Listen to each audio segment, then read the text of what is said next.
So I greet you in the precious name of the Lord and Savior Jesus Christ. I thank the Lord once again for giving us this continuous opportunity to play and to study the Word of God. So we have been studying and meditating the book of Esther, and in the overall theme of for such a time as this. So we are which comes in the 4th chapter. So we are looking at the book of Esther, the context of how God lifted a simple person like Esther to become the queen in a very challenging and unfortunate times, so that God's purpose may be fulfilled, and also so that the people of God may be saved and delivered from the schemes of the enemy. So through this book, we also are understanding how God works in our life and how God works through our life also. So in the time that we are living in, though it is truly challenging, truly it looks like quite an unfortunate one, yet we can, as children of God, assuredly we can say that God is working behind the scenes. God is in control, and God has chosen you and me for such a time as this, has put us in this time in the different places wherever we are, for God's glory, for God's purpose. And as we study the book of Esther, let us be encouraged that God is wishing and God is wanting to use us like Esther for His glory and for His purpose. So with this background is what we are studying the book of Esther. And today we will be studying the 6th chapter of Esther. And we will meditate on the title, Times of Tribute. And what do we see there? This is a very classic, a chapter in the book of Esther, where Mordecai is honored by his enemy, Haman.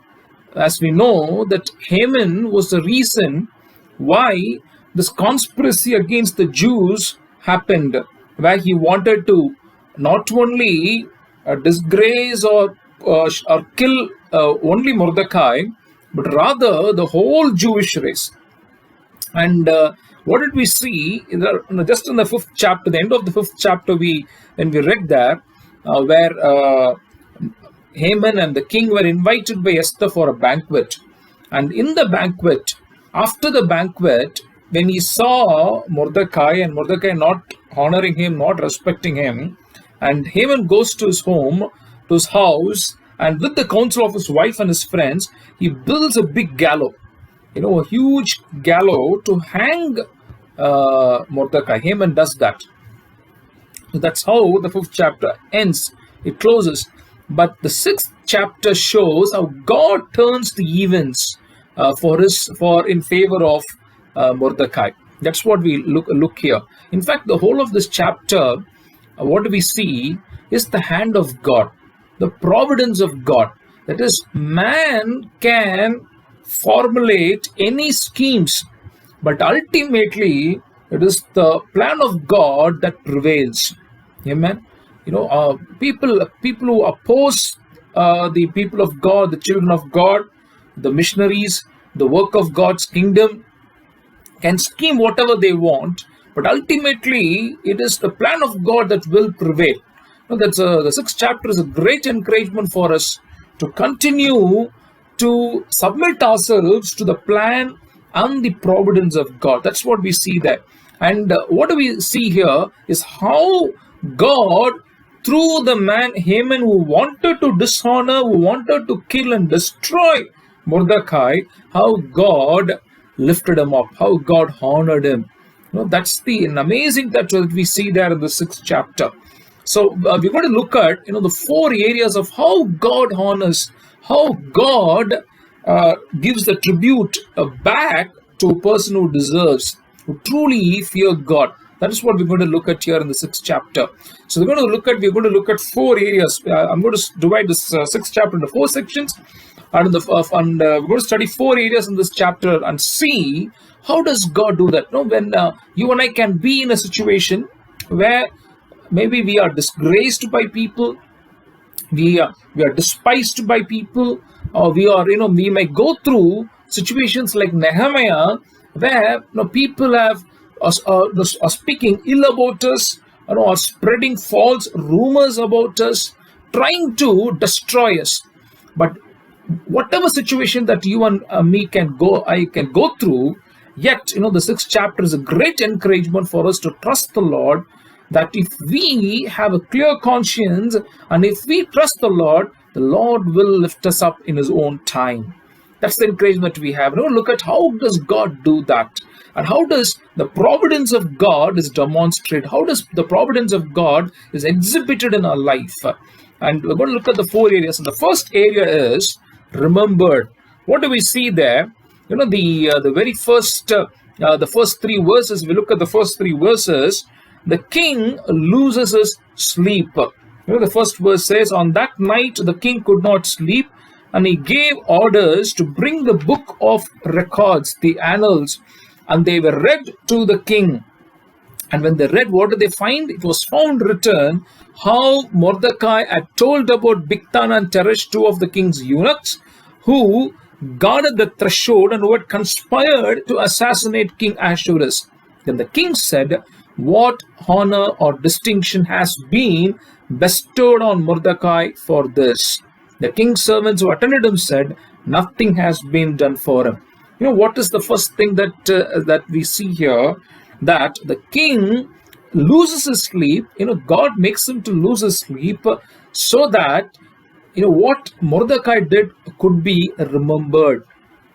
Sometimes you might think that people have forgotten my good deeds. People have forgotten all that I have done. All the efforts that I have put in, the hard work that I have put in, the years of service that I have done. It could be, in ministry. It could be, in a family, wherever we are. It could be even at a workplace. We could think that, no, I am not, my deeds are not remembered. But, be encouraged, because we serve a God who, in His time, makes those things, our deeds, to be remembered. That's the God we serve. This is, how do I say that that's a providence of God in action here? One is, the king loses sleep. The second is, a king would have any n number of things to actually occupy himself when he has lost his sleep. But out of all the things, what does he do? He asks for the book of remembrance. It actually, it means a book of remembrance, a book of records that were written. In other words, it says book of remembrance. He asks for that book, and out of they would have had a lot of records. Out of that, the one particular record had to be picked up, and in that record were Mordecai's deeds, the good deeds which have been recorded. Just look at that. If not for the hand of God, if not for the providence of God, this doesn't look like a coincidence for me. It's not at all a coincidence, but it's for surely it is the providence. It's the hand of God that which is there. That's how God makes people to remember us at the right time. God does that. That's what we need to always trust God for who He is. And in fact, the book of the Malachi says this. If you read the Malachi in chapter 3 and verse 16, what does God say? That then those who revered the Lord spoke with one another. The Lord took note and listened, and a book of remembrance was written before Him of those who revered the Lord and thought on His name. So what does the Bible say? A great encouragement is, all that we speak, all that we do are already taken note and listened and recorded in God's book of remembrance. If you think that that you are not remembered by people, be encouraged, because God remembers you. God remembers your good deeds. He has taken note of that. He has taken note of that. He has very keenly listened to our conversations. He has keenly noted what we have done. And God has not forgotten. He doesn't forget.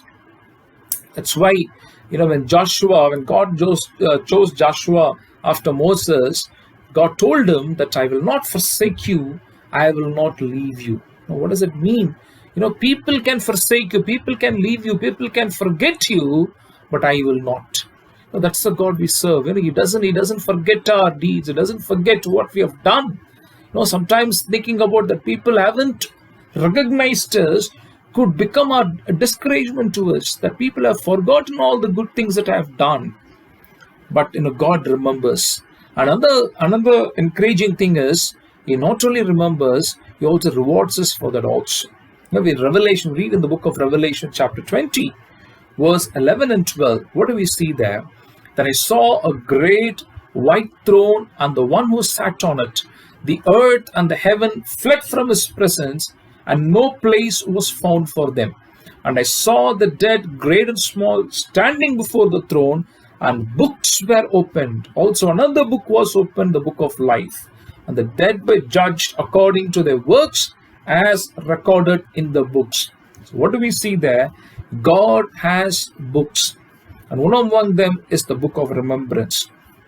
So on the day of judgment, when we meet with the Lord, all the things that we did or will not only be recorded, will also be remembered. Now, two things actually God does. One is, even in our own times, according to God's choice, He makes people to remember the things that we have done. And secondly, according to God's own choice, there will be certain areas where we will not be remembered in our lifetime. But we need to be encouraged, because in God's time and when He comes, even those things, those deeds will also be remembered. So God does both. So it's a great encouragement of how to honor a common man, not to honor a pagan citizen. God makes the sleep of the king to go away. Just think about it. The top man of the country, of the kingdom, the empire, he loses his sleep. And he opens and he wants to read the records, and exactly those records where Mordecai's good deeds are written. Now this is, as I said, this is not coincidence, but this is God's providence. And you and I can truly trust God for God's providence. And let us never be discouraged that I am not remembered. I am not remembered by people. I am not remembered for the good things I have done. Never, let us never get into that kind of a worry. In fact, in the last, the 5th chapter, we did, meditate upon waiting, upon tarrying. And one of the aspects that we meditated upon was worrying. This could also become a worry that, that I have done so much and I am not being remembered. I am not being recognized. I am not being appreciated. I am under-recognized. I am underappreciated. That worry should never be there for God's people. If we truly, believe God, and if we truly trust in His providence, we should never worry about it. Because in His time, according to God's plan, we will be remembered, either now or in eternity. So we need to trust God for that. And the second area, how does God, honor us? How does God do that in our life is, He rewards. By His rewards. What do we look at there? In the 6th chapter, where now the king, after reading in the book of records, he finds that Mordecai has saved his life when people conspired against him. And he asks whether he has been honored, whether he has anything good has been done for him. When he comes to know that nothing has been done, immediately, the king wants to do something for him. He wants to reward him. So he's asking who has come. And exactly at that moment, we see that Haman is coming inside the court of the king. And now, the king is asking Haman the question. Let me read, the 6th verse. So Haman came in, and the king said to him, "What shall be done for the man whom the king wishes to honor?" So Haman said to himself, "Whom would the king wish to honor more than me?" So Haman thought that king is going to actually honor him. So he goes on to say, what all should be done. So the 8th verse says, "Let royal robes be brought, which the king has worn, and a horse that the king has ridden, with the royal crown on its head. Let the robes and the horse be handed over to one of the king's most noble officials. Let him robe the man whom the king wishes to honor, and let him conduct the man on horseback through the open square of the city, proclaiming before him, 'Thus shall it be done for the man whom the king wishes to honor.'" So here, we see how God gives that reward, chooses the reward, the specific reward through his enemy. That's the interesting thing about the book of Esther, and especially about the 6th chapter. Haman, who had actually conspired, who had already planned to, destroy and kill Mordecai, is coming to the court with that thinking, with that plan, with that scheme. And now what happens? The tables turn. And now the king, Haman, is actually telling to the king what should be the reward that should be given to the man whom the king wants to honor. That's what we see. Revelation, again, coming to Revelation chapter 22 and verse 12. Let me read that verse. What Jesus is saying there. See, I'm coming soon. My reward is with me to repay according to everyone's work. So once again, that is a promise where God says, one, either in your own lifetime, I will reward you.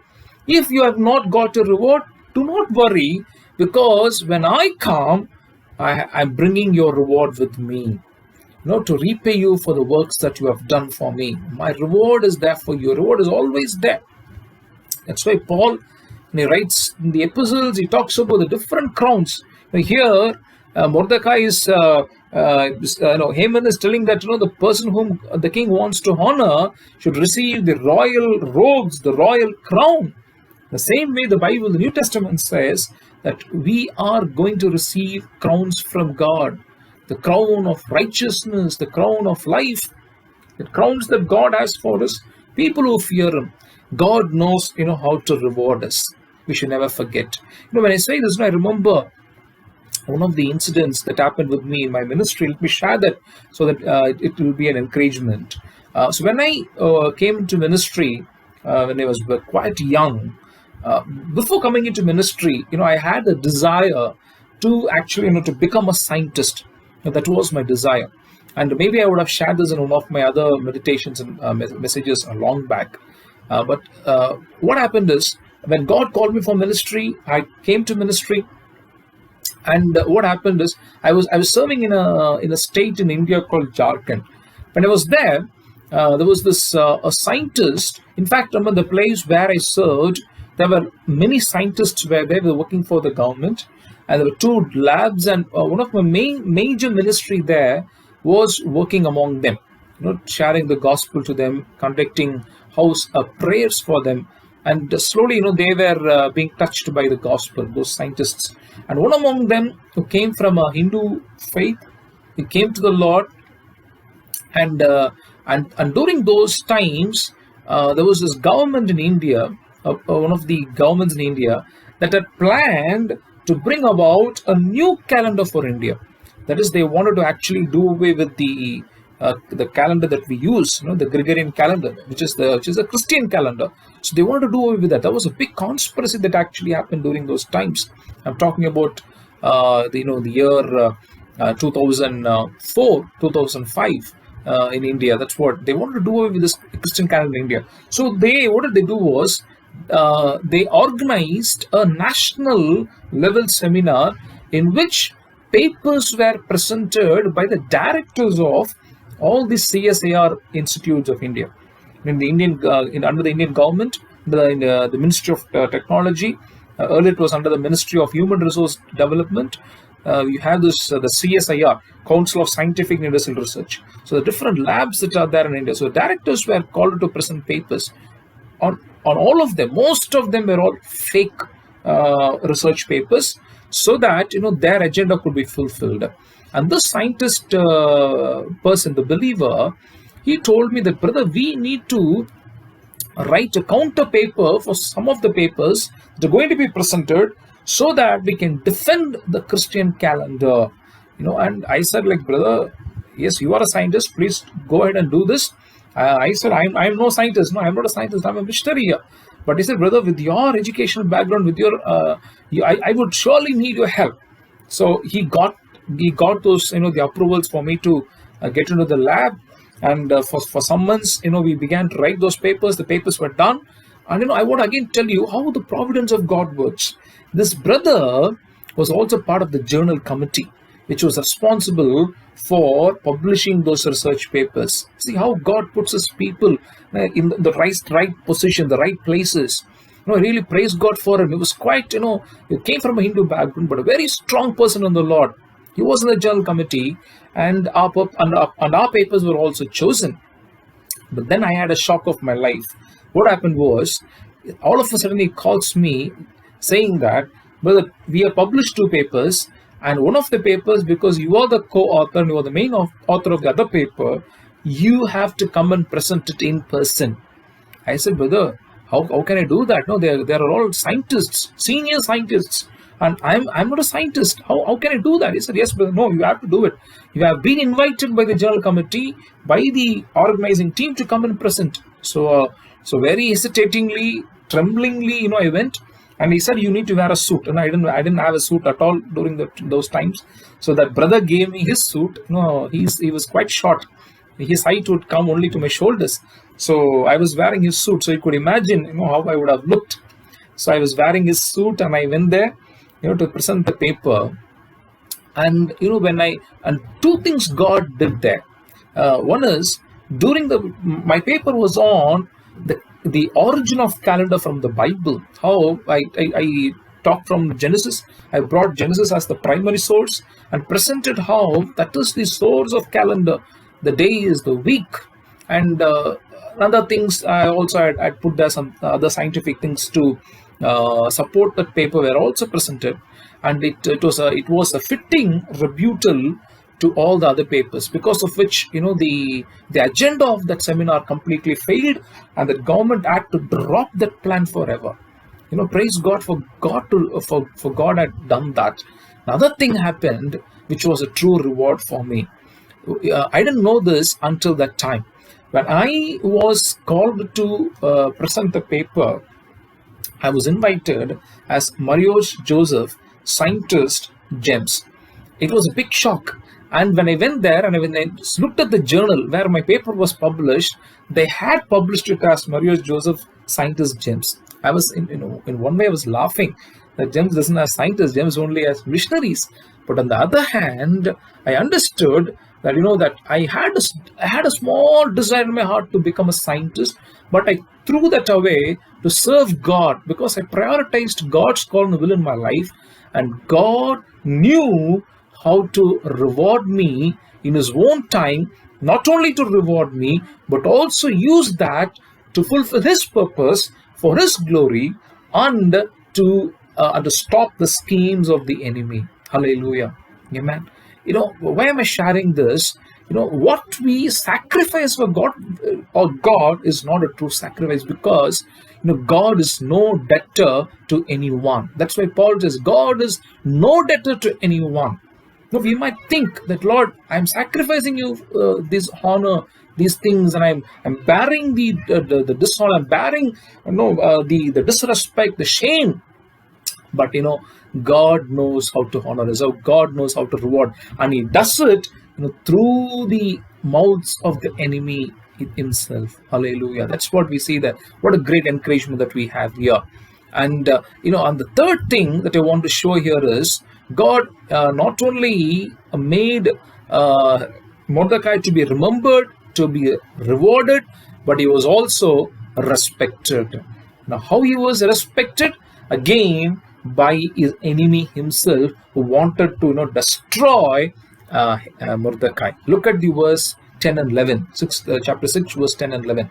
Then the king said to Haman, what did he say to Haman?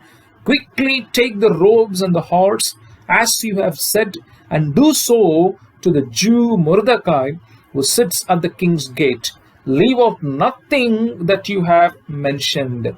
11th verse. So Haman took the robes and the horse and robed Mordecai, and led him riding through the open square of the city, proclaiming, thus shall it be done for the man whom the king wishes to honor. What do I actually read there? It says, Haman robed Mordecai.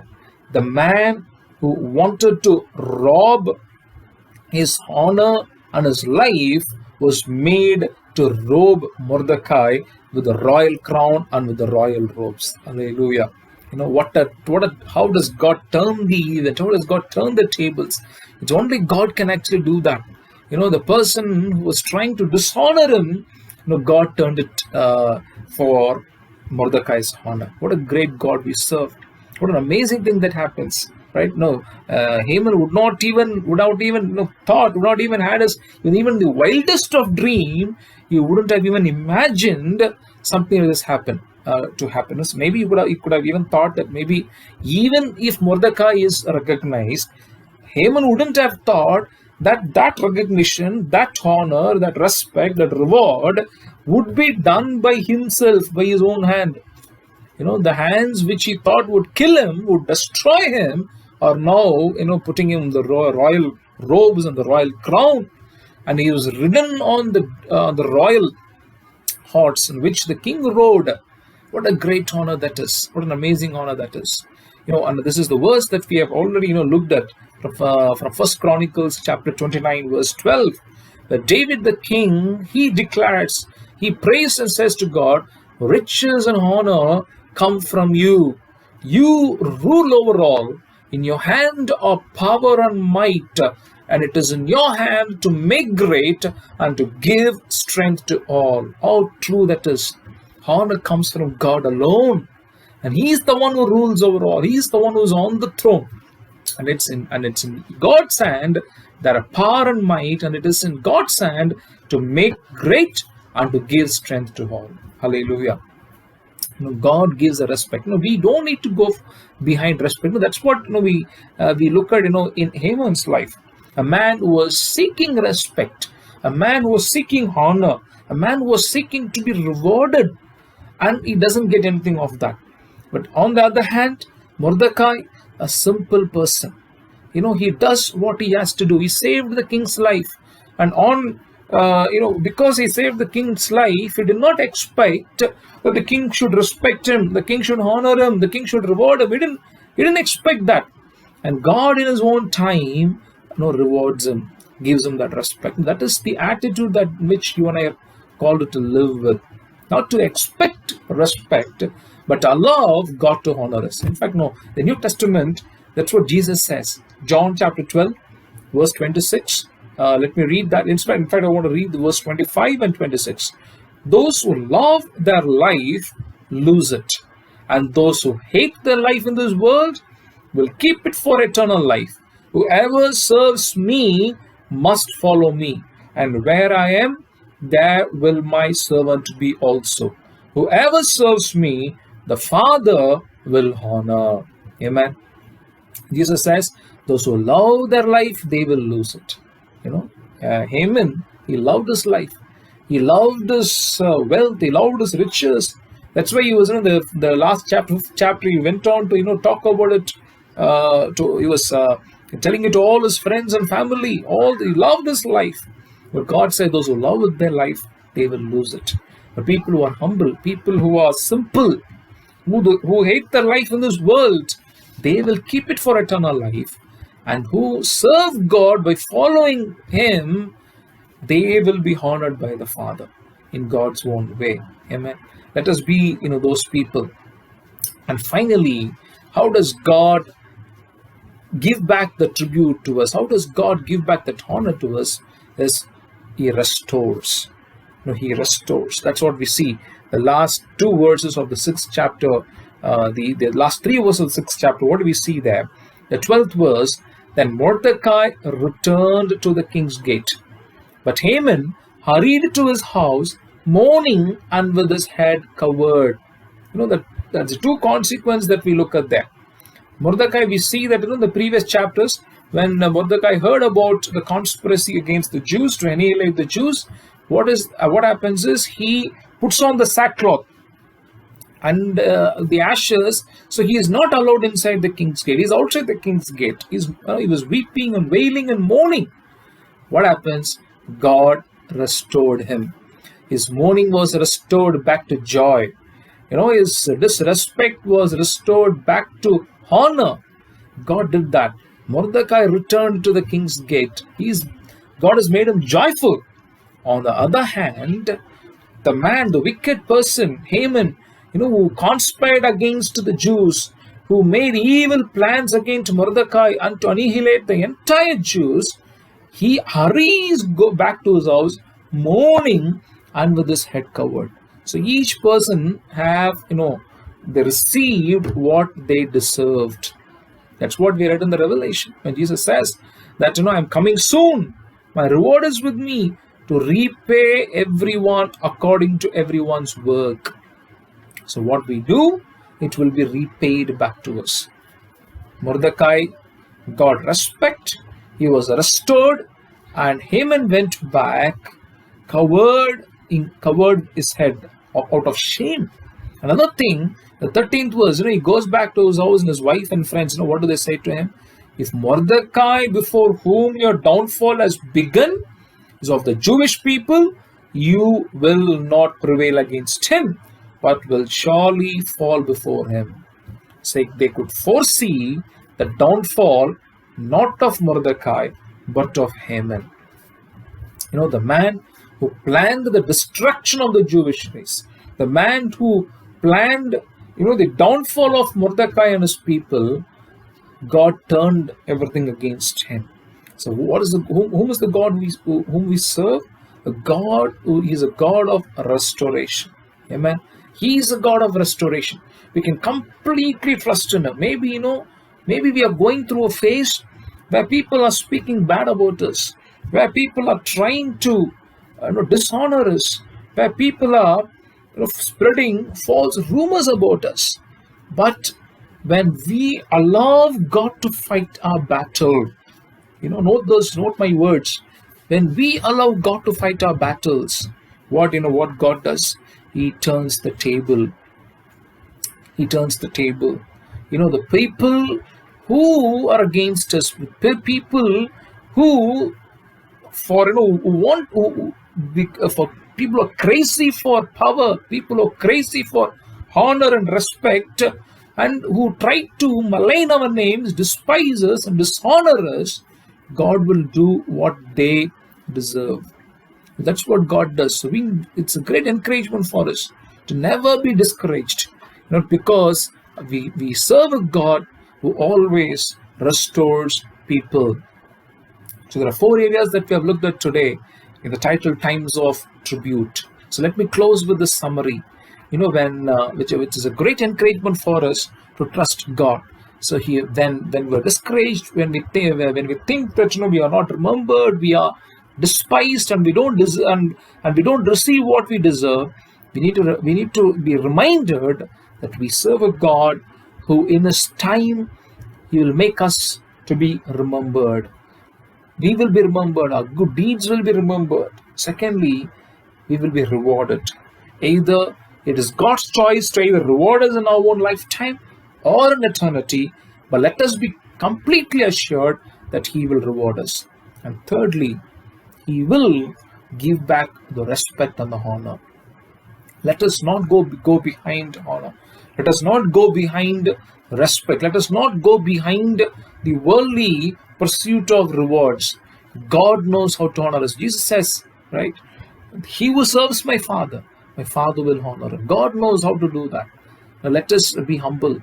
In fact, I'm also once again reminded of what Jesus said about the Pharisees and the scribes. Especially about the scribes, Jesus says that they seek honor. They wear long robes. They want to be seated, in the best places, and they want to be honored in the marketplace. He said that these are the characteristics of a Pharisee, of a false Pharisee, a false scribe. And Jesus says, I don't want you to be like that. So let us not be like those people. Not like Haman, not like those Pharisees and scribes, but let us always be humble. And finally, we worship and serve a God who restores us, who turns our mourning into joy, who returns us back to the place and the position that God has kept for you and me. In fact, when I was studying this chapter, and when I looked at those things that Haman says to the king, that what is it that should be done to honor, to respect, and recognize the good deeds of a person. He talks about the royal robes. He talks about the royal crown. I remembered this song, a beautiful song. It says that royal robes that I don't deserve. It's a beautiful song. And the song goes on to say, majesty. But I can't but bow. What does it actually say? Royal robes that I don't deserve. Now, that is the heart that God is actually looking at. It's not a heart that says that, which is puffed up with pride and says, I have done so much, I deserve. No. I deserve respect. I deserve to be remembered. I deserve to be rewarded. That's not the heart. That's not the right attitude. But rather, a heart that says, Lord, even if you honor me, the royal robes I don't deserve. Lord, it's you alone Lord, who are the majesty. What I can only do is to bow before you. It's a beautiful song. Your majesty, I can but bow. Royal robes that I don't deserve. Yes, that's the right heart. That's the right attitude. And let me close with the two quotes from two prominent missionaries who served God with their life. One is David Livingstone. And let me encourage and close with that. David Livingstone, the missionary who served in Africa, was called as the missionary and explorer. He says, if a commission by an earthly king is considered a honor, how can a commission by a heavenly king be considered a sacrifice? If you remember when I was sharing my testimony that happened in Jharkhand of how God remembered and rewarded in His own time. Now this is the exact words that I used. When we serve God, it is not a sacrifice. It is a great honor. It's a great privilege.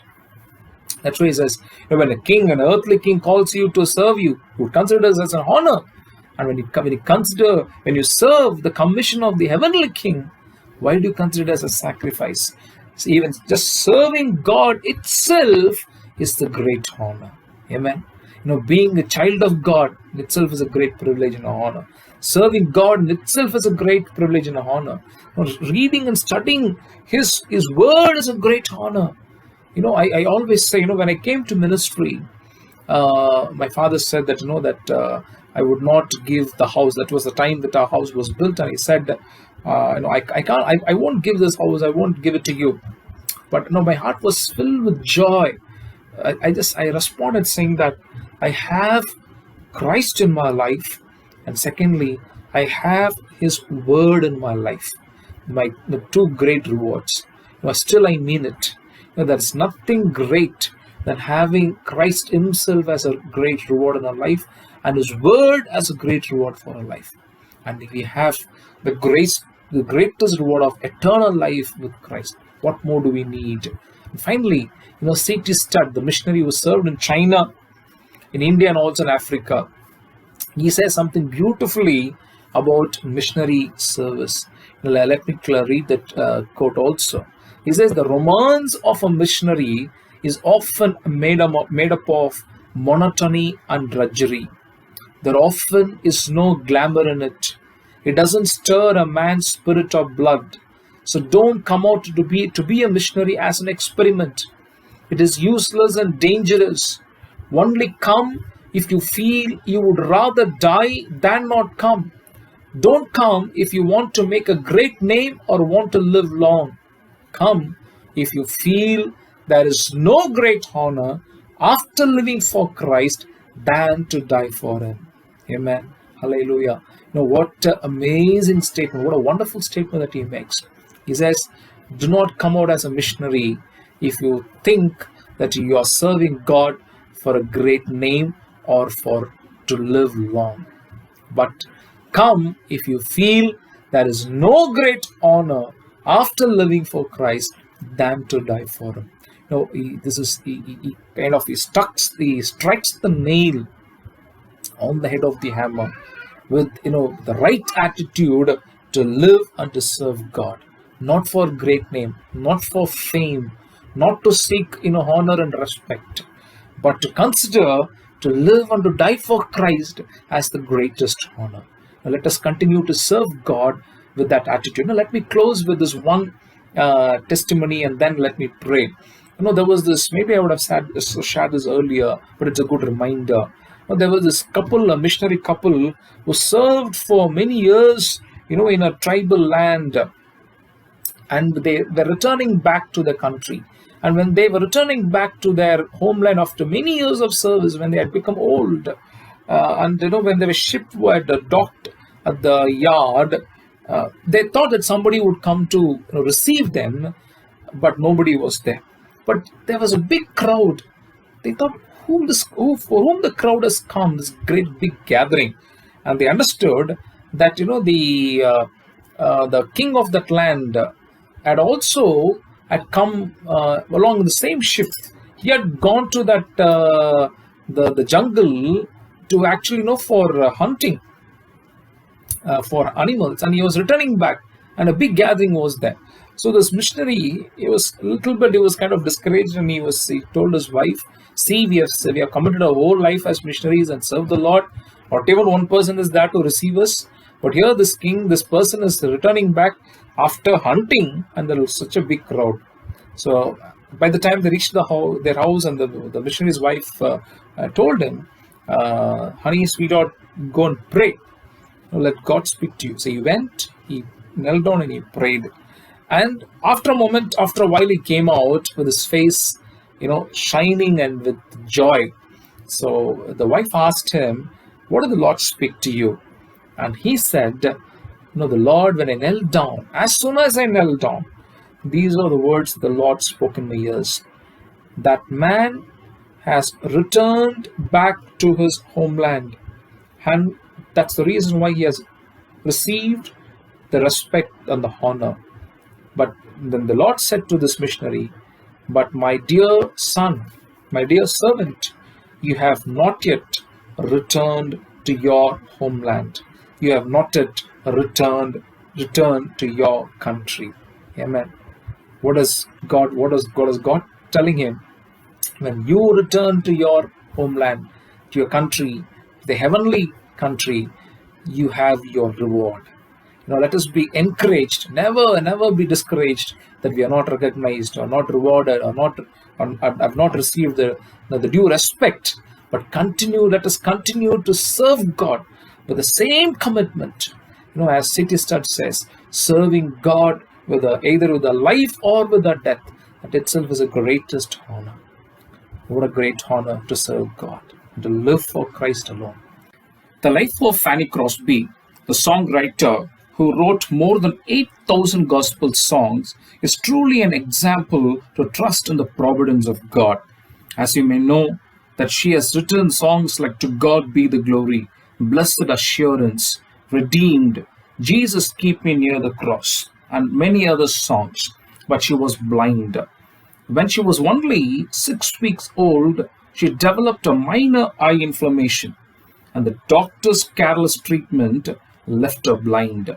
But when she recalled this incident that left her blind, this is what she wrote in her autobiography. It seemed intended by the blessed providence of God that I should be blind all my life. She took it as the providence of God, because she went on to say that, in fact, she claimed that if she could have ever had her sight restored, she would not even attempt it. Why? She said, if I had been hindered by the distractions of seeing all the interesting and beautiful objects that would have been presented to my notice, I could not have written thousands of hymns. So much so that she heartily forgave the doctor who was the reason for making her blind. In fact, the doctor, he felt very sorry for what he had done. But what did she say? If I could meet him now, she wrote an autobiography, I would say, thank you, over and again for making me blind. Fanny Crosby's life is truly an example to trust the providence of God. Let me share another incident from her life and close.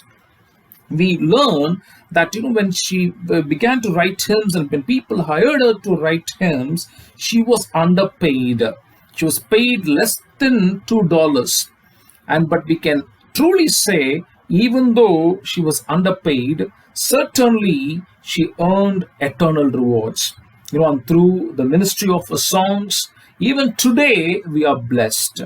And our faithfulness to continuing to serve the Lord with the lesser reward in earth surely, it's a great encouragement for us to continue to serve God, whether we are either rewarded or respected, because we know there's an eternal reward that which is waiting for us. Shall we pray?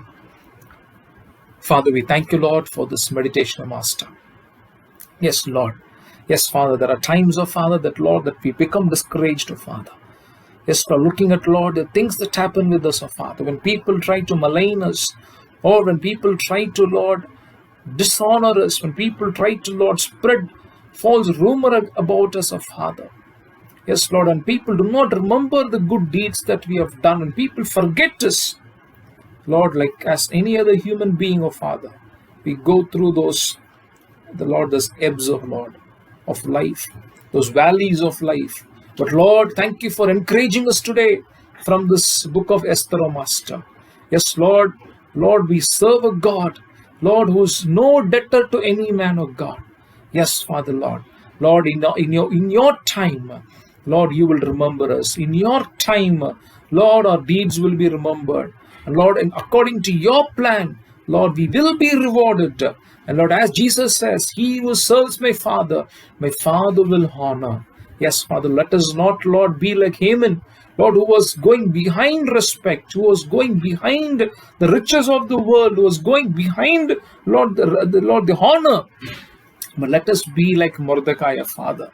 Lord, not to be worried about those things, Father. And Lord, you know how to reward us. You know how to give respect to us, Father. And you know, Lord, how to restore us, Father God. We thank you, Lord. Help us, Lord, to continue to live and serve you, Master.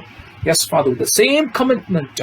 Lord, thank you, Master. And Lord, to consider that, Lord, to live for you and to serve for you in itself is a great honor of God. Yes, Master, we give everyone into your mighty hands. We give you all the honor and glory. In Jesus' name, Lord, we pray. Amen.